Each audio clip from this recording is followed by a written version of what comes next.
Hello everyone. Last session में हमने सीखा था कि हमें आईसीडी के 10 ढूंढने कैसे हैं। आईसीडी का मतलब क्या है, यहाँ पे 10 का मतलब क्या है। हर साल हमारा नया वर्जन आता है। आईसीडी में कितने इंडेक्स हैं, कितने टेबल हैं, हर इंडेक्स का क्या सिग्निफिकेंस है, how to complete the code, ये सब अपने लास्ट वीडियोस में देख चुके हैं। नाउ एट योर बिगनिंग, तो आईसीडी इज नॉट जस्ट कि फाइंडिंग द कोड, कि आपने फाइंड कोड कर दिया या समझ लिया कि इंडेक्स क्या है या index to disease and injury क्या है या डिफरेंस क्या है दोनों इंडेक्स में, दोनों टेबल में डिफरेंस क्या है, कैसे इसे यूज करना है या कोड कंप्लीट करना basically. ICD is much more than just finding the code. As a medical coder, you should know the guidelines of implementing the ICD codes. What will be your primary diagnosis? What will be your secondary diagnosis? These things you should know while before applying for the CPC examination or before getting the tag of medical coder. In the ICD-10 manual, we have a 22 chapters which represents a particular series, and for each chapter we have approx 10 to 15 guidelines which we have to remember while applying the ICDs. सबसे पहले हम start करते हैं. Before chapter we have section 1, which is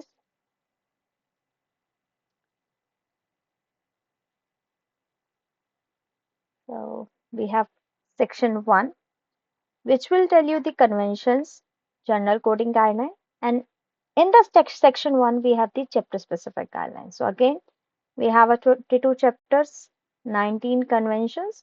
So let's start with the conventions. So आपकी book में 2024 का version है अभी मेरे पास.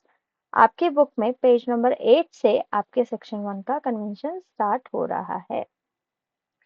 कन्वेंशंस में हमें बुक बताती है कि कोई पर्टिकुलर आइकन है, जैसे कि एक्सक्लूड का आइकन है कि उसका क्या मतलब है, इंक्लूड का आइकन है कि उसका मतलब क्या है, कोड, फर्स्ट यूज, एडिशनल, ये सब क्या होते हैं वो हम कन्वेंशंस में समझते हैं.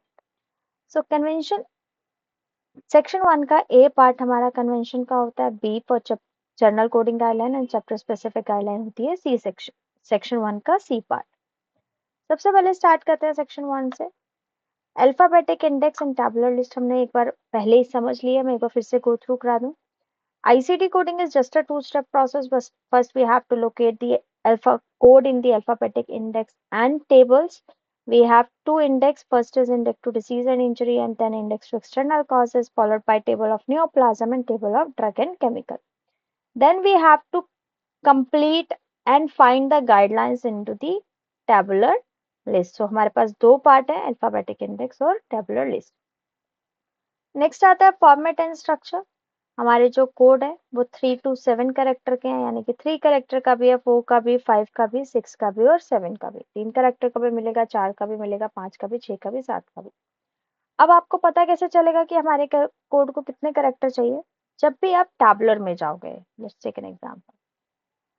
टैबुलर में हम यहाँ पे गए, आपको जिस कोड के लेफ्ट साइड वैसा सर्कल में दिखता है, इसका मतलब होता है ये इनकम्प्लीट कोड है. अगर आपके कोड के लेफ्ट साइड सर्कल में कोई आइकन दिया हुआ है, इसका मतलब है कि भाई ये इनकम्प्लीट कोड है. और इस सर्कल में जो नंबर दिए हैं बुक आपको कहते हैं कि भाई आपको इतने कैरेक्टर चाहिए तभी आप इस कोड को कंप्लीट कर पाओगे, अदरवाइज आप इस कोड को कंप्लीट नहीं कर सकते हो या बिल नहीं कर सकते हो. So it requires 5 character, and for 5 character this code is further divided into the few parts to make sure that these are the 5 characters. जैसे अगर हम देखें E8720 are 5 character code, whereas E87.2 is 4. तो book आपको कह रही है कि भाई आप E87.2 बिल नहीं कर सकते, you must have the 5 character. और जिन कोड के लेफ्ट साइड पे कुछ नहीं होता, हम सिर्फ इसी को कोड कहते हैं क्योंकि यही कंप्लीट होते हैं और बिलिंग पर्पस के लिए आप कंप्लीट कोड का यूज करेंगे. सो आपके कोड को कितने कैरेक्टर की रिक्वायरमेंट है ये पता लगता है आपको टैबुलर से. टैबुलर में अगर आपके कोड के लेफ्ट साइड पे कुछ लिखा है, इसका मतलब है कि वो इनकम्प्लीट है, उसे इतने कैरेक्टर चाहिए, और उतने कैरेक्टर के लिए हमारी बुक ही हमें फर्दर इंस्ट्रक्शंस दे देती है कि कौन सा कोड हम अपेंड कर सकते हैं to make this as an billable diagnosis. Let's move back to the ICD-10 conventions. So second part is format and structure. We have already covered this, that its codes may be 3, 4, 5, 6 and 7 character. Next we have use of codes for reporting purpose. याद रखना, जो incomplete code होते हैं, जैसे अगर कोई 3 character code है और वो इनकम्प्लीट है तो उसको हम कैटेगरी बोलेंगे। कोई 4 कैरेक्टर कोड है और इनकम्प्लीट है तो उसे हम सब कैटेगरी बोलेंगे। वेयर एज कोड हम सिर्फ उसी को बोलेंगे जो कंप्लीट है। जैसे ये A06 3 कैरेक्टर है, इनकम्प्लीट है तो आप इसे कैटेगरी कहेंगे। A06.8 4 कैरेक्टर है, इनकम्प्लीट है, इसे हम सब कैटेगरी बोलेंगे। और कोड उसी को बोलेंगे जिसके लेफ्ट साइड पे कोई भी इंस्ट्रक्शन नहीं है। और रिपोर्टिंग पर्पस के लिए सिर्फ कोड्स का यूज किया जाता है, कैटेगरी और सब कैटेगरी का यूज नहीं किया जाता। आगे बढ़ते हैं। Next we have a placeholder character. Placeholder character हमेशा फोर्थ, इसे मैं यहाँ लिख देती हूँ। प्लेस होल्डर कैरेक्टर हमेशा फोर्थ, फिफ्थ या फिर सिक्स प्लेस पे यूज होता है। आपका प्लेस होल्डर कैरेक्टर क्या होता है? प्लेस होल्डर कैरेक्टर होता है एक्स। आप कभी भी place holder seventh, first, second and third place पे यूज नहीं कर सकते। क्यों नहीं कर सकते? क्योंकि फर्स्ट, सेकेंड, थर्ड आपको कहाँ से मिलेंगे? इंडेक्स से मिलेंगे, जो कि हमने पिछली क्लास में सीखा था। एंड सेवन कैरेक्टर, जो सातवां कैरेक्टर होता है, वो कहाँ पे होता है? Beginning of series. सातवां कैरेक्टर कभी भी प्लेस होल्डर नहीं होता। सातवां कैरेक्टर कहाँ होता है? जो भी सीरीज चल रही है, बिगिनिंग ऑफ सीरीज पे आपका सेवन कैरेक्टर होता है। एग्जाम्पल से समझते हैं। लेट्स से हमारे पेशेंट को है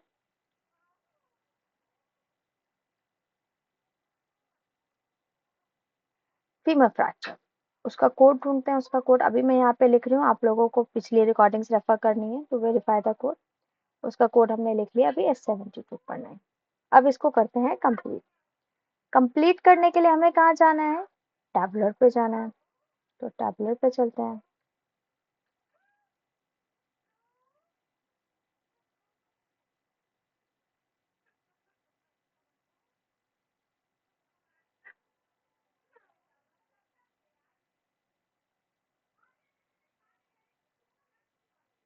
ये रहा हमारा S72.9। मैं इसको थोड़ा मैक्सिमाइज कर रही हूँ ताकि अगर आप फोन पे भी रेफर कर रहे हो वीडियो तो आप उसे देख पाए। अब S72.9 पे जब आप गए तो आपकी बुक ने कहा कि भाई मुझे 5 करेक्टर चाहिए। अच्छा, हमने कहा ठीक है। 5 कैरेक्टर के लिए ये कोड डिवाइड हो गया 3 पार्ट में, 90, 91 and 92, based on the literality of the code, कि भाई राइट साइड है, लेफ्ट साइड है या फिर अनस्पेसिफाइड फीमेल है। हमारे केस में मेंशन नहीं है तो हमने ले लिया S72.90 क्योंकि ये मेंशन नहीं है। तो अगर आपका मेंशन नहीं है तो आपने ले लिया अनस्पेसिफाइड वाला। अब S72.90 जब आपने लिया तो बुक ने भाई एक नई इंस्ट्रक्शन दे दी। बुक ने कहा कि भाई हमें 7 कैरेक्टर चाहिए। इसके बीच में लिखा है 7 in case you are unable to see. Book ने कहा कि भाई हमें 7 चाहिए, तो चलो पहले S72.90 यहाँ पे लिख लेते हैं, फिर हम उसको कंप्लीट करेंगे। 7 कैरेक्टर का करेंगे, देखते हैं कैसे होता है 7 कैरेक्टर। तो S, just second, okay, S72.9 हमने लिख लिया। 0 हमने अनस्पेसिफाइड भी ले लिया। अब इसको चाहिए 7 कैरेक्टर।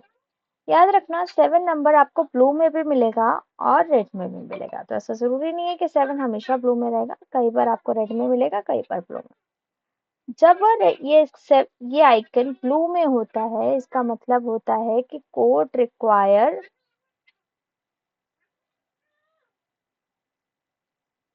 Place holder. इसका मतलब होता है कि भाई आपके कोड को प्लेस होल्डर की रिक्वायरमेंट है। हमने कहा ठीक है भाई, अब 7 कैरेक्टर तो चाहिए। अब इसके देखते नीचे और कोई डिवीजन है? नहीं है। यहाँ पे डायरेक्ट से S73 स्टार्ट हो गया। तो अब हम क्या करेंगे? अब हम जिस भी कोड में 7 कैरेक्टर की रिक्वायरमेंट होती है, उसका 7th कैरेक्टर कहाँ होता है? बिगनिंग ऑफ सीरीज पे होता है।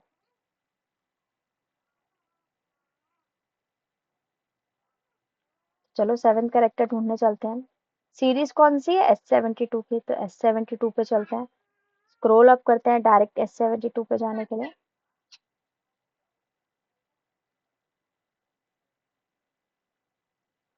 यहाँ से हमारा S72 स्टार्ट हो गया। और जब हम S72 पे गए, यहाँ पे हमें इंस्ट्रक्शन मिल गई कि भाई ये जो कोड्स दिए गए हैं इसमें से अप्रोप्रिएट 7 कैरेक्टर ऐड करना है अपने सारे कोड के साथ जो कि S72 कैटेगरी के हैं। हमने कहा ठीक है। अभी हम इसमें डीप में नहीं जाते कि when we have to use A and when we have to use B and so on। अभी के लिए let's use 7th character A। Later on we will learn what is the significance of each character। तो ठीक है, हमने क्या किया, हमने 6 की प्लेस छोड़ के 7th पे A लगा दिया। 1 2 3 4 5 6 की प्लेस छोड़ के 7th पे A।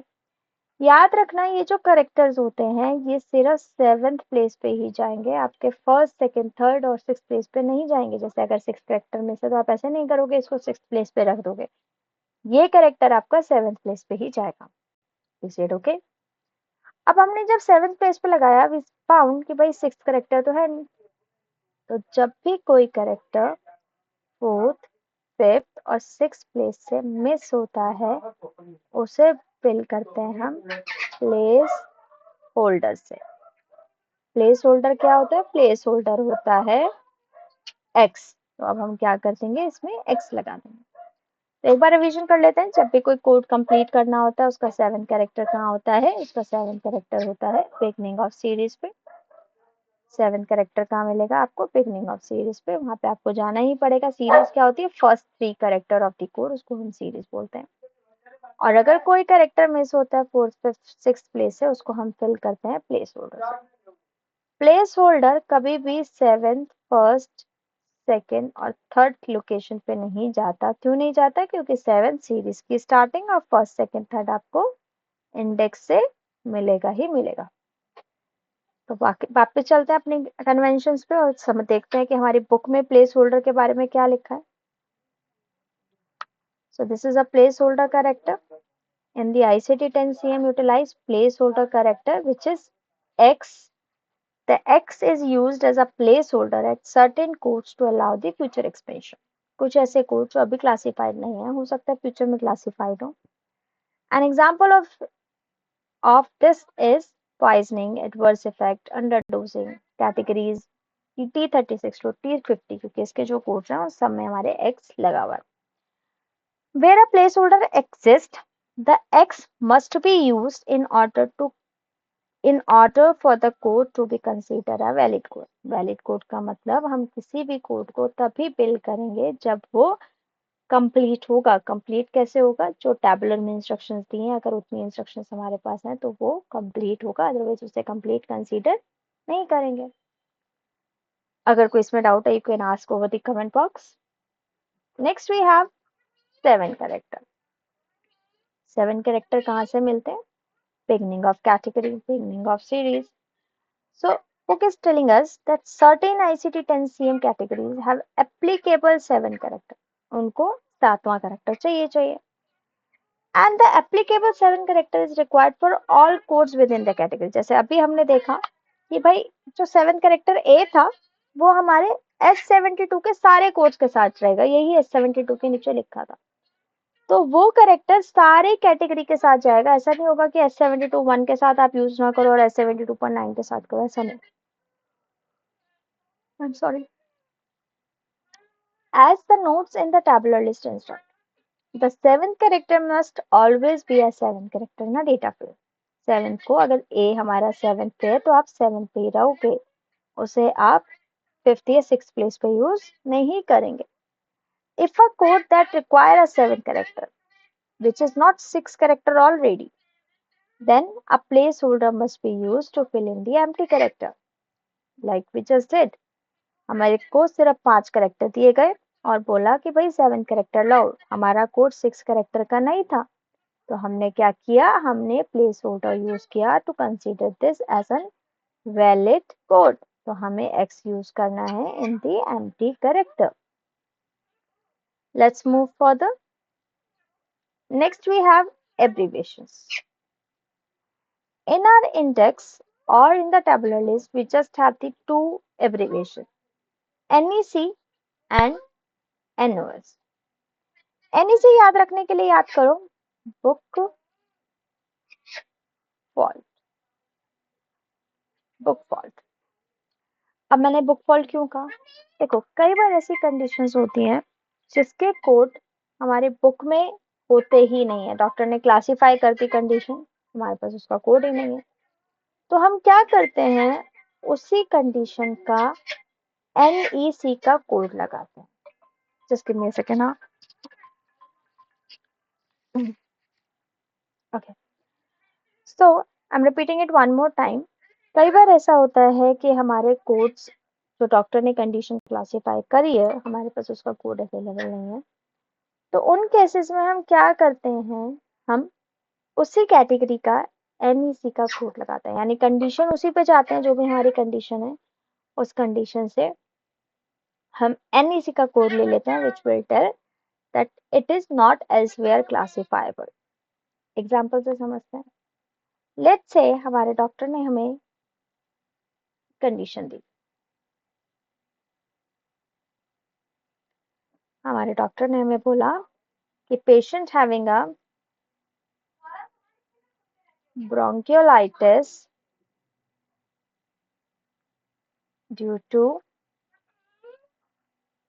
RSV, और दूसरे पेशेंट को कंडीशन है bronchiolitis ड्यू टू राइनोवायरस। एक जगह उसको रेस्पिरेटरी साइनोटिकल वायरस की वजह से इन्फेक्शन है और दूसरी जगह उसको राइनोवायरस की वजह से। हमने कहा ठीक है, अब इसका कोड ढूंढते हैं। अब कोड ढूंढने के लिए हमें सबसे पहले कहाँ जाना होता है, index to disease and injury. हम index to disease and injury पे चलते हैं। इंडेक्स एंड डिसीज को कैसे यूज करते हैं, क्या रेफरेंस वर्ड होना चाहिए, name of the disease and the name of the injury, ये हमारे रेफरेंस वर्ड होते हैं। इस केस में क्या डिसीज है, ब्रोंकियोलाइटिस। जिस भी वर्ड के पीछे आइटिस आ जाए that means it's an inflammation, ये एक इन्फ्लामेशन है, दिस इज एन इन्फ्लामेशन। अब ब्रोंकियोलाइटिस है तो ब्रोंक्योल्स का इन्फ्लामेशन हो गया, ये तो कंडीशन हमारी होगी ब्रोंकियोलाइटिस। हमने कहा चलो भाई ब्रोंकियोलाइटिस पे चलते हैं।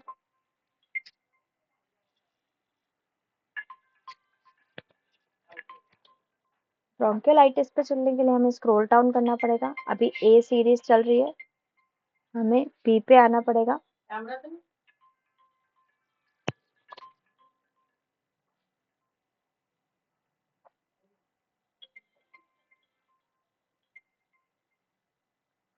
स्क्रॉल डाउन करते हैं,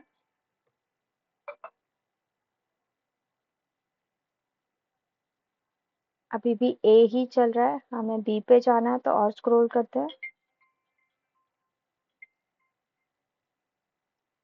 अभी भी A ही चल रहा है और स्क्रॉल करते हैं।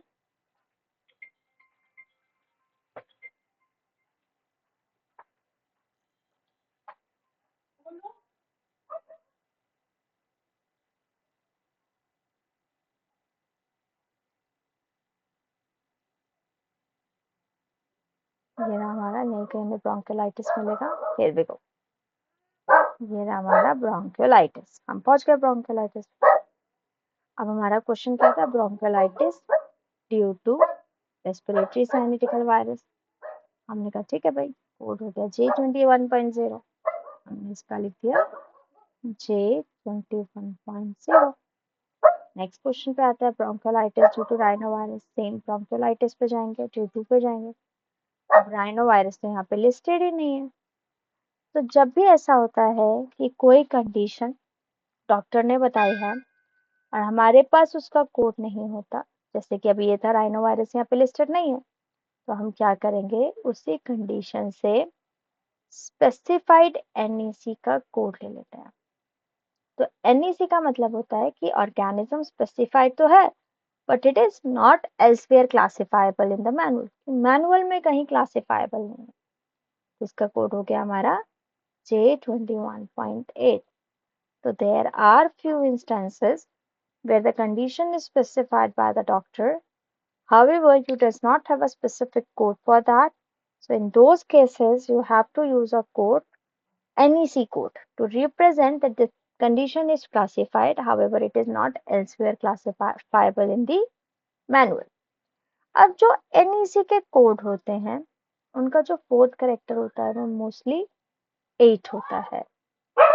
एग्जाम्पल से देखते हैं, टैबुलर में चलते हैं इसको ढूंढने।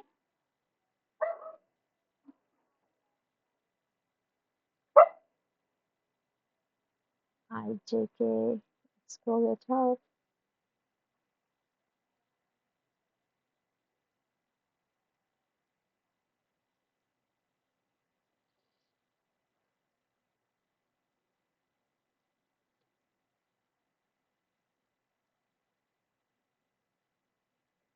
मेरा J21.8।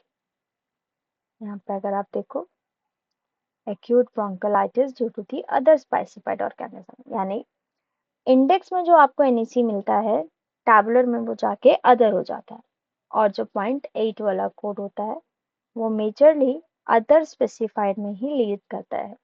यहाँ पे भी अगर आप देखोगे 0.8 है, it will tell you to use other specified, यानी कि टैबुलर में आपको NEC वर्ड नहीं दिखता, वो डायरेक्ट आपको टैबुलर में अदर कोड पे लेके जाता है। आई होप NEC आपको क्लियर होगा। मैं एक बार फिर से रिपीट करती हूँ। NEC का मतलब होता है नॉट एल्सवेयर क्लासिफाइबल। ये कोड टैबुलर में अदर स्पेसिफाइड पे लेके जाता है, और ये हम तब लेते हैं जब कोई स्पेसिफिक कोड अवेलेबल नहीं होता फॉर अ कंडीशन, और अल्फाबेटिक इंडेक्स में हम NEC लेते हैं जो कि डायरेक्ट करता है other specified code in the tabular list. We have the same instructions here as well. Complete same. So the abbreviation in the tabular list represents other specified when the specific code is not available for a condition which is given by the medical doctor or the provider, and in the tabular list includes NEC entry under the code to identify the code as the other specified. तो जो भी आपका other specified code होता है tabular में, वो आपका NEC का होता है, और वो हम तब यूज करते हैं जब कंडीशन डॉक्टर ने डिफाइन करी है और हमारे पास उसका कोड नहीं है। एक बार ये अदर कोड्स भी पढ़ लेते हैं। अदर और अदर स्पेसिफाइड हम सिर्फ तब यूज करते हैं when the information in the medical records provide detail for which a specific code does not exist. उसके लिए कोड नहीं है हमारे पास, बट डॉक्टर ने हमें बताया। An alphabetic index entry with the NEC in the line designate other codes in the tabular. जो alphabetic index में NEC होता है, टैबुलर में वो अदर को लीड करता है। The alphabetic index entries represent specific disease entities for which no specific code exists. तो जो alphabetic index में NEC होगा जिसके लिए कोड एग्जिस्ट नहीं करता, वो टैबुलर में अदर दिखाएगा। तो आई होप NEC और अदर कोड क्या होता है ये आपको क्लियर होगा। Still, if you have any doubt, you can ask over the comments. Let's move further to the NOS, our second abbreviation.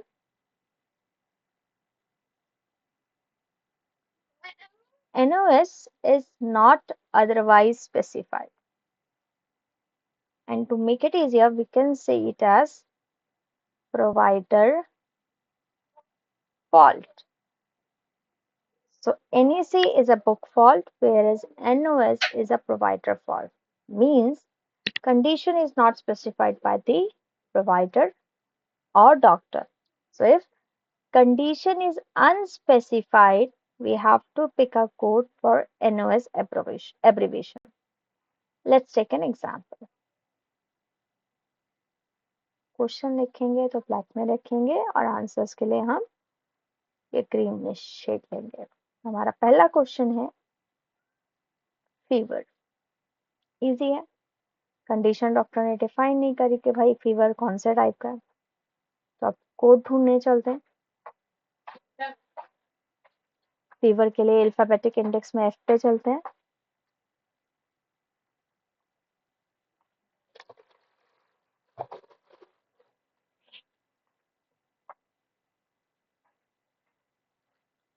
To 110 लिखते हैं।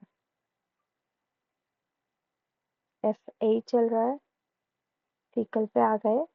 हे देखो, ये रहा फीवर, बट ये कंटिन्यूड है। कंटिन्यूड से नहीं लेंगे क्योंकि कंडीशन स्पेसिफिक नहीं है, एक रो पहले जाते हैं। अब एक रो पहले गए तो यहाँ पे भी फीवर लिखा है, और कोई कंडीशन क्लासिफाइड नहीं है, तो फीवर के अंदर हम ले लेंगे R50.5। 9। तो हमारा कोड हो जाएगा इसमें R50.9। ठीक है भाई, यहाँ पे तो एनएस नहीं मिला हमें। अब टैबुलर में चलते हैं, देखते हैं इस कोड की डिस्क्रिप्शन क्या आ रही है।